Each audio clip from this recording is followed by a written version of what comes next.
World কাপের best match হয়ে গেল আজকে গাইস। সুন্দর একটা ম্যাচ হলো, ফ্রান্স ভার্সেস ইংল্যান্ড, থার্ড প্লেসের ম্যাচ।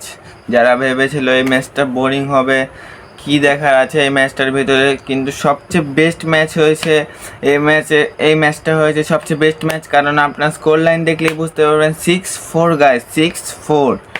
ওয়ার্ল্ড কাপে এরকম সিনারি আপনারা কমই দেখতে পারবেন। কারণ যে ম্যাচটা হয়েছে গাইস সুন্দরভাবে, কেউ সিরিয়াসলি মনে করে নেয় নাই কা ম্যাচটাতে প্রথম। তারপরের দিকটা ইংল্যান্ড ফার্স্ট হাফে 4টা গোল মেরেছে ফ্রান্সের বিপক্ষে। বেস্ট অ্যাটাকিং লাইন আপ, যেই টিমটাকে হট ফেভারিট ধরা হতো এই টিমটার বিপক্ষে ইংল্যান্ড 4টা মেরে দিয়েছে। আর যেই টিমটারে বিশ্বকাপের ফেভারিটেড রাখা হয়েছিল, 1 নম্বর রাখা হয়েছিল, সেই দলটা থার্ড প্লেসও পায় না এইবারকে বিশ্বকাপে গাইস। এটাই চলছে বিশ্বকাপ গাইস। স্পেন আর আর্জেন্টিনার ফাইনাল আজকে। তো এই ম্যাচটা অনেক সুন্দর হয়েছে। টেকনিক্যালি গাইস ইংল্যান্ড বেটার খেলছে ফ্রান্স থেকে। ফ্রান্সের কোনো রিদমই আসলে না গেমের। তাদের ফ্রান্সের বড় প্রবলেম হচ্ছে মিডফিল্ড গাইস। তাদের মিডফিল্ড কন্ট্রোল করার মতো কেমন সুন্দরভাবে মিডফিল্ডটা কন্ট্রোল করতে পারবে এমন কোনো মিডফিল্ডার নাই। পোগবা যাওয়ার পর মিডফিল্ডটা ওই কেমন জানি হয়েছে, শেকি মিডফিল্ডার তাদের। কিন্তু অপরদিকে ইংল্যান্ডের মিডফিল্ড একদম সুন্দর গাইস। বেলিংহাম নামেও নাই, জুড বেলিংহাম নামে নাই, অ্যান্ডারসন নামে নাই, তাদের বাদে তারা সুন্দরভাবে খেলছে গাইস। বুকায়ো সাকা হ্যাটট্রিক মেরে দিছে গাইস ফ্রান্সের বিপক্ষে।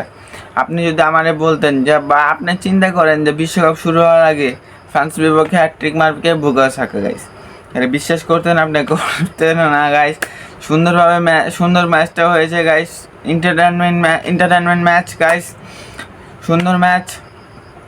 কি বলবো গাইস, ম্যাচের ভিতরে অলমোস্ট কামব্যাক দিয়ে দিয়েছিল ফ্রান্স লাস্ট মুহূর্তে, কিন্তু একটা পেনাল্টি পেয়ে যায় ইংল্যান্ড।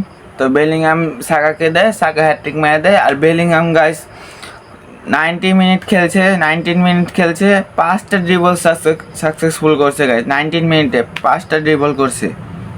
এটা একটা কি বলবো গাইস। আজকে Spain versus Argentina match guys.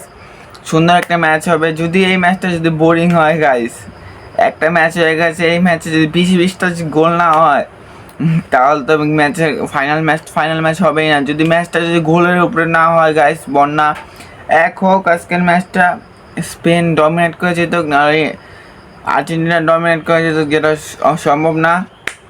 আর না হলে দুনো দলে যে আজকের যে খেলাটা হয়েছে এই খেলার মতো হোক গাইস।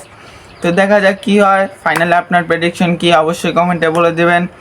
আমার প্রেডিকশন স্পেন জিততে পারে।